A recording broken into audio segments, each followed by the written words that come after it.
आज Doubtnut app download करें। Doubtnut पर अपने सभी गणित, रसायन विज्ञान, भौतिक विज्ञान और जीव विज्ञान के डाउट्स का करो सफाया। बस प्रश्न की फोटो खींचो, एक ही प्रश्न को क्रॉप करो और तुरंत वीडियो सोल्यूशन पाओ। अभी डाउनलोड करें। हेलो दोस्तों, हमारे पास क्वेश्चन क्या दिया हुआ है कि किसी गतिशील पिंड का वेग 4 गुना कर देने पर उसकी गतिज ऊर्जा किस प्रकार प्रभावित होगी। तो यहाँ पे हमें इस चीज का यहाँ पे उत्तर देखना है। तो यहाँ पे चलिए इसको समझते हैं। तो यहाँ पे क्या है, यहाँ पे हमने माना यहाँ पे क्या है, ये जो है कोई पिंड हमारे पास है, ठीक है। इस पिंड का जो वेग है वो क्या कर दिया गया, वो 4 गुना कर दिया गया है, ठीक है। मतलब यहाँ पे क्या है, हमने माना इसका जो वेग है वो किसी समय क्या था, किसी समय जो इसका वेग था वो v था, ठीक है। क्या था, v वेग था, ठीक। तो यहाँ पे क्या है, जिस समय इसका v वेग था उस समय इसकी जो गतिज ऊर्जा थी वो हमने मान लिया k1 थी। क्या थी, k1 थी, ठीक। अब क्या किया गया है, इसका जो वेग है वो 4 गुना कर दिया गया है, ठीक। इसका वेग क्या कर दिया गया, 4 गुना कर दिया गया है। तो यहाँ पे हमने माना अब जो इसका वेग क्या कर दिया गया, इसका वेग बढ़ा के जो है क्या कर दिया गया, 4 गुना कर दिया गया है, ठीक। यानी यहाँ पे क्या हो गया, यहाँ पे जो नया वेग है वो क्या हो गया, वो 4v हो गया है, ठीक। मतलब पहले वेग था v, अब v का 4 गुना मतलब 4 गुणे v। तो इसकी जो गतिज ऊर्जा है वो क्या हो गई, k2 हो गई है। अब यहाँ पे क्या है कि गतिज ऊर्जा किस प्रकार प्रभावित हुई है ये हमको बताना है, ठीक है। यानी यहाँ पे k2 जो है k1 से यहाँ पे किस तरीके से संबंधित है। यानी कि यहाँ पे जो है k1 का हम कह सकते हैं कि जो बाद में गतिज ऊर्जा है वो पहले वाली गतिज ऊर्जा का कितना गुना हो गई है, इस तरीके से हम यहाँ पे इसको बता सकते हैं, ठीक। यहाँ पे क्या है, यहाँ पे जो इस पिंड का द्रव्यमान है वो दोनों अवस्थाओं में क्या है, हमने मान लिया यहाँ पे क्या m है, क्योंकि यहाँ पे पिंड वही है। इसी पिंड की जो है वेग को 4 गुना किया गया है। तो यहाँ पे क्या है, यहाँ पे प्रारंभिक अवस्था में जब वेग जो है यहाँ पे v था उस समय जो इसकी गतिज ऊर्जा है वो k1 थी। तो यहाँ पे अगर हम गतिज ऊर्जा की बात करें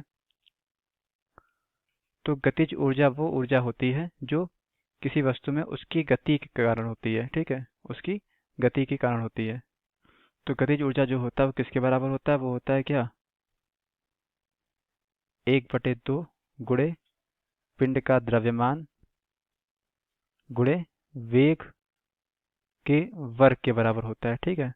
तो यहाँ पे क्या हो जाएगा, अगर गतिज ऊर्जा को हम यहाँ पे k से दिखाएं और 1/2 द्रव्यमान को m से दिखा दें और वेग को v से, तो यहाँ पे आपको जो है इस तरीके से याद करने में आसानी होगी क्या, कि गतिज ऊर्जा को हम यहाँ से k से दिखाते हैं तो k बराबर हाफ यानी 1/2 हाफ mv² होता है, ठीक है। तो यहाँ पे क्या है, यहाँ पे हम एक बार क्या करते हैं, यहाँ पे k1 निकालते हैं। तो k1 कितना हो जाएगा, यानी कि प्रारंभिक अवस्था में जो गतिज ऊर्जा है k1 कितना है, देखिए k1 है हमारा क्या, 1/2 द्रव्यमान m ही था और वेग v ही था, तो v² हो गया। तो इसको हमने इक्वेशन नंबर 1 यानी समीकरण 1 मान लिया है। अब यहाँ पे क्या, दोबारा जब जो है हमने वेग को 4 गुना बढ़ा दिया गया है तब इसकी गतिज ऊर्जा क्या हो गई है, उसको k2 माना है। तो यहाँ पे क्या हो जाएगा, 1/2 गुणे द्रव्यमान, अब वेग क्या हो गया, वेग v ना रह के वेग जो है 4v हो गया है, तो 4v का वर्ग हो जाएगा, ठीक है, पूरा 4v का वर्ग हो जाएगा क्योंकि यहाँ पे 4v वेग है। तो यहाँ से k2 कितना आ जाएगा, k2 आ जाएगा क्या, 1/2 गुणे m गुणे यहाँ पे 16v² हो जाएगा, ठीक। यानी इस चीज को हम कुछ इस तरीके से लिख सकते हैं क्या, 1/2, इस 16 को हम बाहर निकाल ले तो 16 गुणे 1/2 mv²। ये हमने ऐसा क्यों लिखा, क्योंकि यहाँ पे जो k1 है, k1 इसी पदों में है, इससे हमें जो है थोड़ा सा आसानी होगी, ठीक है। इसको क्या करें, हमने समीकरण नंबर 2 मान लिया, ठीक है।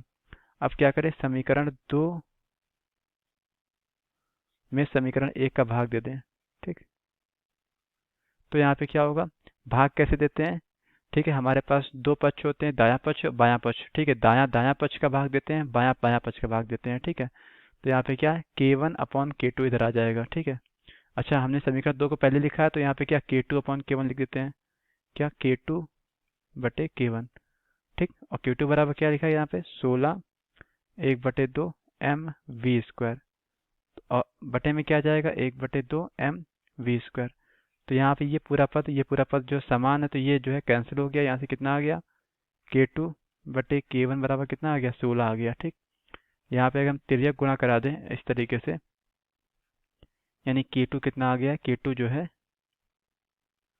16k1 आ गया है, ठीक है। यानी कि यहाँ पे क्या है, जो गतिज ऊर्जा है, मतलब वेग को अगर हम 4 गुना बढ़ा दे रहे हैं तो यहाँ पे जो गतिज ऊर्जा है वो क्या हो जाएगा, गतिज ऊर्जा 16 गुना बढ़ जाएगी, 16 गुना बढ़ जाएगी। ठीक है, तो हमारे इस क्वेश्चन में हमसे यही पूछा गया था, यही क्या हो गया, इस क्वेश्चन का आंसर हो गया। Thank you. कक्षा 6वीं से 12वीं से लेकर नीट, IIT, JEE वो एडवांस के लेवल तक 1 करोड़ से ज्यादा छात्रों का भरोसा। आज ही डाउनलोड करें डाउटनेट ऐप या व्हाट्सएप करें अपने सारे डाउट्स 8400 400 400 पर।